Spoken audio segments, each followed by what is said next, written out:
today's Veterans Day Assembly. Thanks to our student council reps and other students for being here today and hosting this event. To Mrs. Lowe in the main office for helping organize it today. To Mrs. Moran who helped with the reception before this assembly. But most of all, thanks to our veterans who joined us here today. We will hear from them in a few moments. Veterans Day was first recognized by President Woodrow Wilson in 1919. This day was originally known as Armistice Day and marked the end of World War I, which occurred on the 11th hour of the 11th day of the 11th month of 1918, 101 years ago this coming Monday. In 1954, President Dwight Eisenhower changed the name to Veterans Day as a way to honor all American veterans, and we continue to honor our veterans today. Today, we take time to honor many of our own relatives, neighbors, and people who work right here in Brighton, especially the five of them who are here with us today, for their patriotism, love of country, and willingness to serve and sacrifice for all of us. So Monday, during your day off, go ahead and sleep a little bit more, watch some TV, play some games outside with your friends, and maybe even get caught up on your schoolwork. But please pause and take time to remember a veteran you may know. Think about the message you hear from the veterans here with us today.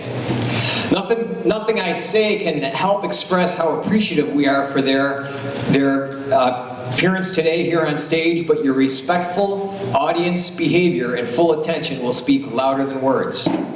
Now I'm going to introduce our first two students who will introduce the veterans, Andrew and Angelina.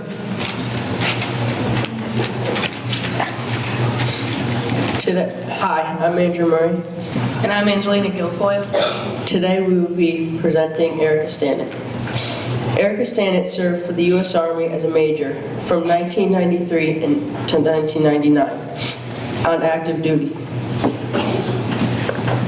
Erica Stannett participated in training exercises in Thailand, Operation Cobra Gold, in Japan, Operation Yamasakura. Please give a warm welcome to Erica Stannett.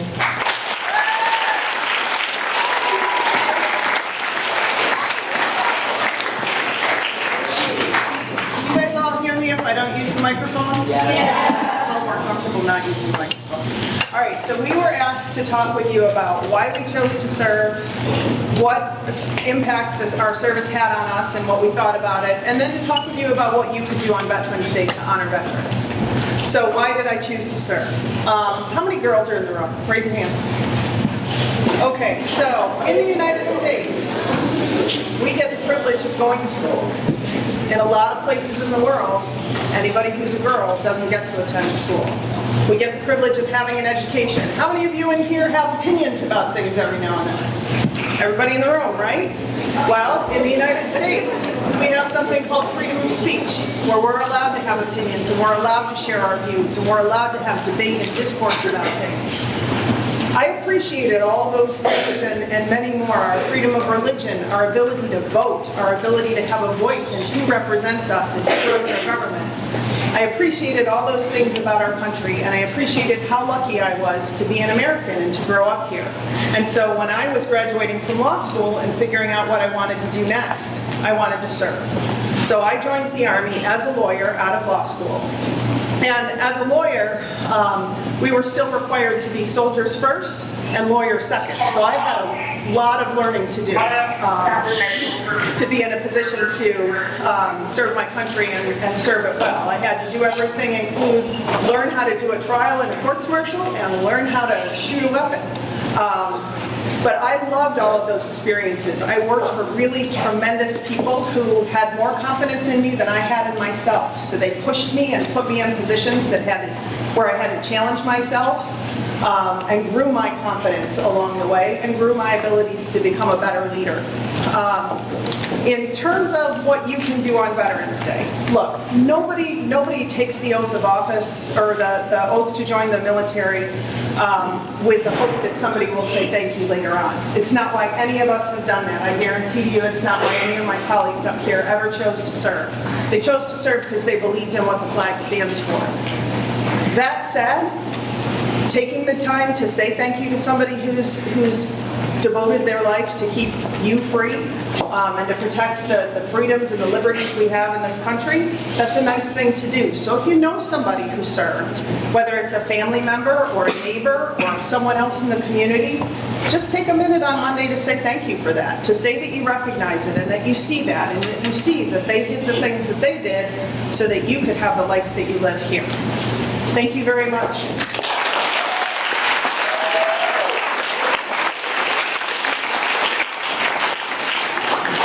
Thank you, Ms. Stanton, for those very inspirational words. And now, Armani.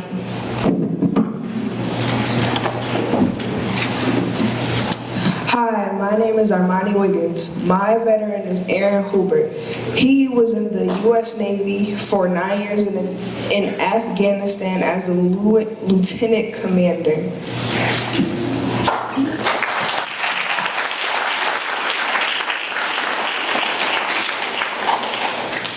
Thank you so much for having me, and thank you for that kind introduction. As she mentioned, my name is Eric Gruner, and I had served 9 years, not all of them in Afghanistan, thank goodness. But I did do one tour of duty in Afghanistan with a Marine battalion. So interestingly, I'm a physician, so a doctor, and I did a tour as a general medical officer, which is basically just taking care of the Marines that you're entrusted with. And I also took care of the Bahraini Special Forces in that deployment. So as a physician, one reason I went into the Navy was they have a great program called the Health Profession Scholarship Program. So anybody thinking about being a doctor in here? Teresa, you raising? Okay, so what does that do? That actually pays for your entire medical education. What you have to give back is a year for a year. So med school is 4 years, so you return the favor by doing 4 years or more if you would like, and active duty military service.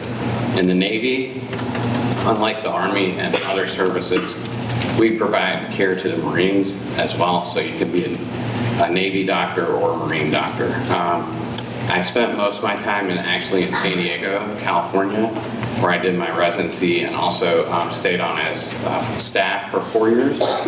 I spent about 2 or 3 months in Camp Pendleton, California, which is just north of San Diego with the Marines. And then we spent 1 year in Bethesda, Maryland at Walter Reed, what is now Walter Reed Medical Center. And then while we were in Afghanistan, I think it's probably what I got the most out of my military career, believe it or not, is we did village medical outreaches to a lot of small Afghan villages where we provided just basic medical care. Believe it or not, eyeglasses, people would walk out of the tent saying, oh my gosh, I can see. Toothbrushes, toothpaste, basic hygiene items, which we actually probably take a little bit for granted here in the United States. And so I gained a lot from my experiences in the Navy. I still have many friends and colleagues from all over the country that are also physicians or even officers or enlisted personnel that I'm still friends with. And what I really think I gained was discipline and accountability. So, you have to go to work every day. Because, if you don't show up, they're not going to say, oh, that's okay. You have to go. And I think that's one thing that we all need to take sometimes take for granted. So I think when you have the day off on Monday, I just want you to take just a second or a minute and think and be thankful for all the people that have served, are currently serving, and are in harm's way or not. And if you just do that for me, I think that'd be great. So thank you again.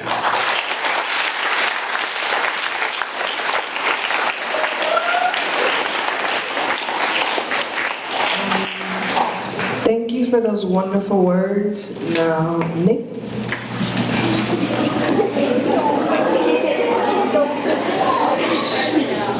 Hi, 7th graders. I'm Nick Red. The veteran I interviewed was Harvey Westbrooks, an Army veteran during the Cold War that was stationed in Fort Gordon, Georgia for 4 years until he was discharged while he was private first class. So without further ado, Harvey Westbrooks.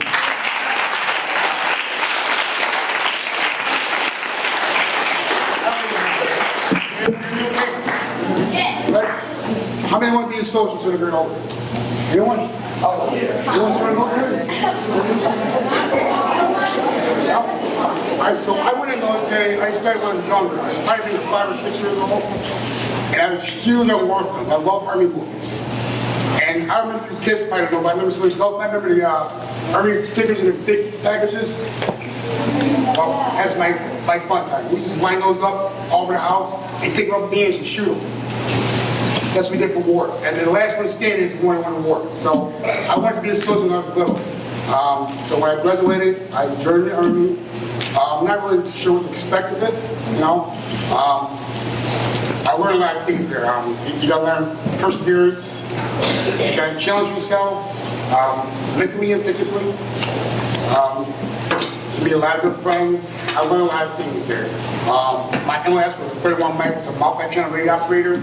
So I worked on and maintained multi-channel radios, whether it be on the field or if you're on a battalion.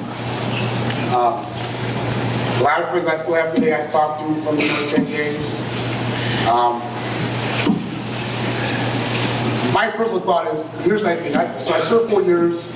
I didn't see any action, so I've been struggling for probably the rest of my life. The fact that I didn't see any action, so I don't feel like really a military veteran because I didn't see any action.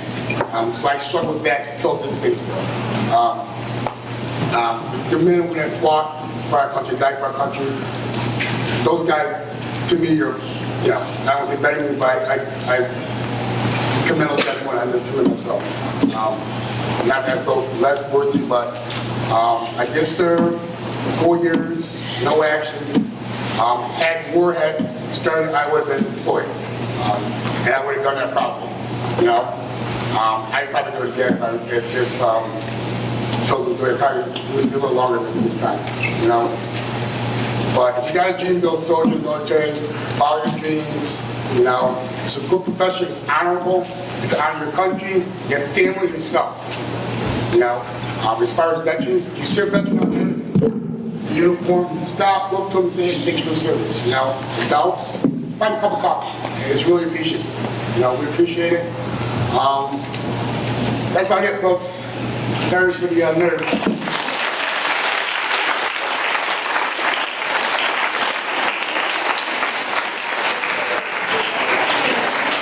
Thanks, Harvey. The next introducer will be Noah Kajali.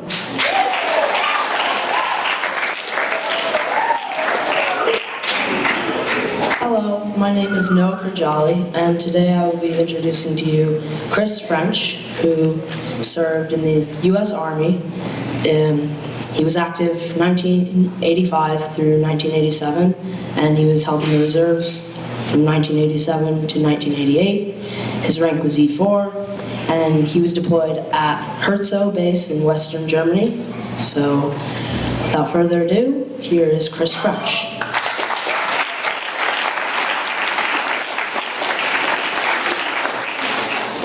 Good afternoon, everyone. I just want to talk about, I decided to join the Army when I was 17, right out of high school. My birthday was in September, so I had to convince my parents to sign a waiver so I could join. And for some reason, the only thing I wanted was, I wanted to go to Germany and I wanted to work with nuclear weapons. So somehow I was able to get both things out of that.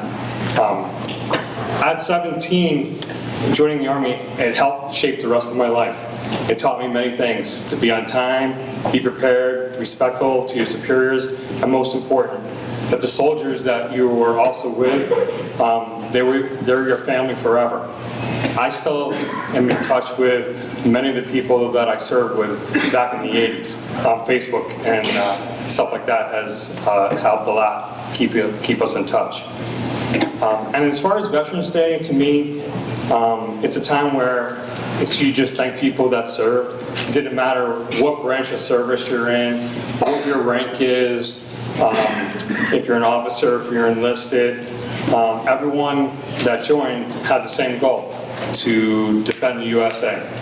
And that's the biggest thing about being a veteran, is to be a part of all the people that also do the same thing. You have the same thing in common, and that's all I'd like to say.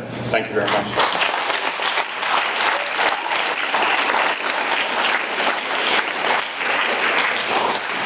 Thank you for that wonderful speech. And next up will be Sabrina.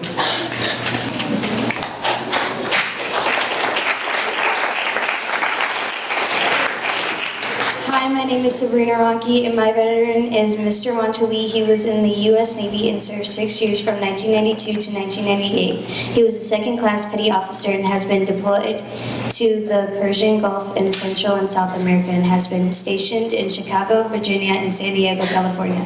Please welcome Mr. Montuli.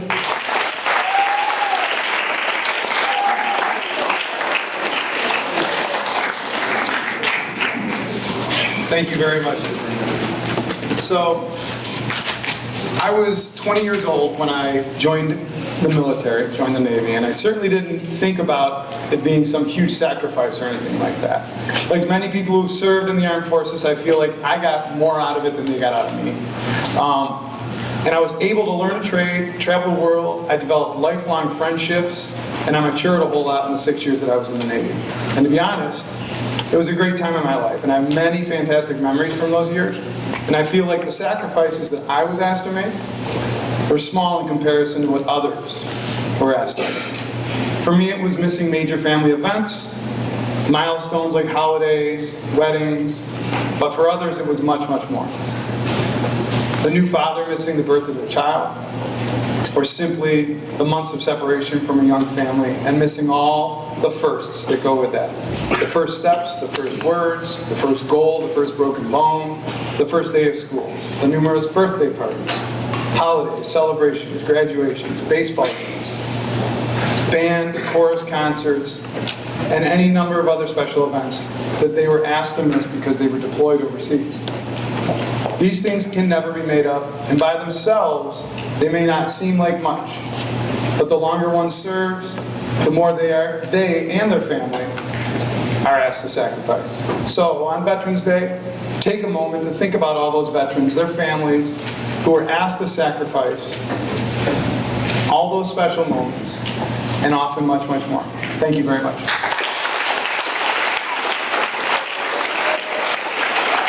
Let's give all our veterans another round of applause.